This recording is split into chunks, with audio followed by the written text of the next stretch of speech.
ஓம் சாந்தி. B.K. Suresh அவர்கள், mount Abu. வாழ்க்கையில் குஷி மேலும் ஊக்கம் உற்சாகம் சதா நிறைந்திருப்பது மகத்துவம் வாய்ந்த விஷயமாகும். யாருடைய வாழ்க்கையில் ஊக்கம் உற்சாகம் என்பது இல்லையோ அந்த வாழ்க்கை ரசனையற்றதாக இருக்கின்றது. உண்மையிலேயே ஊக்கம் உற்சாகமானது நமது சிறகுகளாகும். நாம் இதன் மூலம் குஷியில் பறந்து கொண்டே இருக்கலாம். ஊக்கம் உற்சாகம்தான் பிராமணர்களாகிய நம்முடைய சுவாசமாகும். இதன் மூலம்தான் வாழ்க்கையில் சுகத்தை அனுபவிக்கின்றோம்.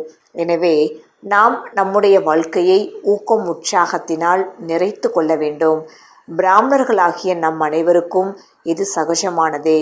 ஏனென்றால் பாபா நம் அனைவருக்கும் மகான் லட்சியம் கொடுத்துள்ளார்.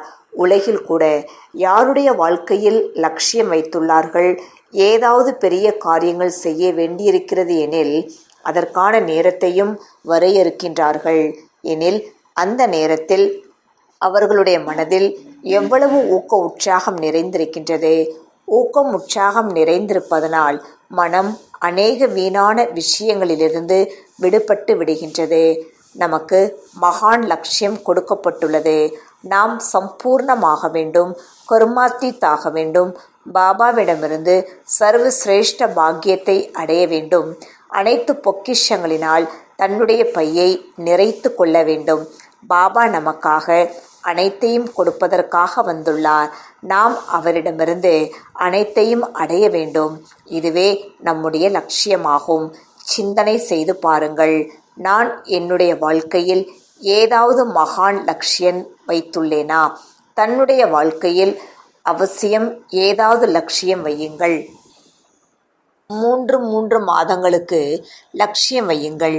இதனால் மிக நல்ல அனுபவம் ஏற்படும். சின்ன லட்சியங்கள் வையுங்கள்.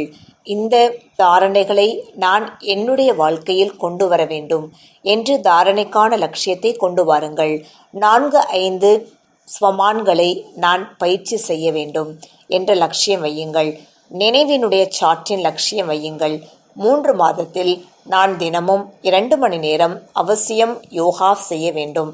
4 மணி நேரம் யோகா பண்ண வேண்டும் அல்லது அதற்கும் அதிகமான யோகா செய்ய வேண்டும். இது போன்ற லட்சியங்கள் நம்மை மகானாக ஆக்கிவிடுகிறது. அதன் கூடவே நாம் இந்த உலகினருடைய துக்கங்களை தூரமாக்க வேண்டும் என்ற லட்சியம் வைக்க வேண்டும். இனி வரக்கூடிய காலங்களில் நாம் மிகப்பெரிய காரியங்களை செய்ய வேண்டும் என்ற ஊக்க உற்சாகத்தோடு நாம் முன்னேறி செல்ல வேண்டும். ஒரு பொழுதும் நம்முடைய வாழ்க்கையில் தளர்வடையக்கூடாது. தன்னைத்தானே சோதனை செய்யுங்கள்.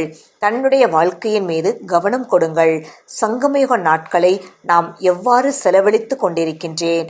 ஊக்க உற்சாகத்தோடு செலவழிக்கின்றேனா அல்லது குழப்பத்திலேயே செலவழிக்கின்றேனா? வீணானவற்றிலா அல்லது விகாரங்களின் சின்ன விஷயங்களிலா? நாம் நம்முடைய வாழ்க்கையை ஈஸ்வரிய சுகங்களினால் கழிக்க வேண்டும். நான் பாபாவிடமிருந்து சர்வசிரேஷ்ட பாக்கியத்தை அடைய வேண்டும். இந்த பாக்கியத்தை அடைவதில் யாரும் என்னை தடுத்து நிறுத்த முடியாது என்ற உற்சாகத்தை கொண்டு வாருங்கள். மனிதர்களினுடைய மனதில் அதிகமாக ஊக்க உற்சாகம் இருக்கும் பொழுது, அதாவது அதிகமாக ஈடுபாடு இருக்கும் பொழுது, ஈடுபாடு என்ற அக்னியில் அனைத்து தடைகளும் எரிந்து அழிந்து விடுகிறது. மனித வாழ்க்கையில் லட்சியம் இல்லை என்றால் அதுவே அவர்களுடைய வாழ்க்கையை நிராசையுடையதாக ஆக்கிவிடுகிறது, பழக்கமாகி விடுகிறது, தடைகள் நிறைந்த வாழ்க்கையாகி விடுகிறது. ஆனால் எங்கு ஈடுபாடு என்ற அக்னி கொழுந்துவிட்டு எரிகிறதோ தடைகளின் பக்கம் நமது கவனத்தை செலுத்தாமல், யார் என்ன கூறினாலும் அதை பற்றிய கவலைப்படாமல் நாம் நம்முடைய மகான் லட்சியத்தை அடைவதிலேயே ஈடுபட்டிருக்கின்றோம் என்றால் தடைகள் தடைகளாகவே இருக்காது. அதனுடைய அடையாளமே நமக்கு தெரியாமல் போய்விடும். நாம் நம்முடைய மகான் லட்சியத்தை நோக்கி முன்னேறி செல்ல வேண்டும். நம்மை பற்றி உலகம் மற்றும் உலகினர் என்ன கூறுவார்கள் என்ற கவலைப்பட வேண்டாம். இதனால் நம்முடைய வாழ்க்கை ஊக்க உற்சாகம் நிரம்பியதாக இருக்கும். இன்று முழு நாளும் நாம் பயிற்சி செய்ய வேண்டும். வீட்டிற்கு செல்ல வேண்டும். திரும்பி வந்துவிட வேண்டும். இந்த உலகில் 84 ஜென்மத்தினுடைய விளையாட்டு முடிந்து விட்டது. நான் இப்பொழுது இந்த தேகத்தை விட்டுவிட்டு நான் ஆத்மா என்னுடைய தாமத்திற்கு சென்று விட்டேன். பரந்தாமத்திற்கு பாபாவிடம் சென்று விட்டேன். அங்கு சிறிது நேரம் இருந்துவிட்டு நான் ஆத்மா கீழிறங்கி வந்து மீண்டும் என்னுடைய தேகத்தில் வந்துவிட்டேன். இதனால் அஷரீர நிலையின் மிக நல்ல அனுபவம் ஏற்படும். ஓம் சாந்தி.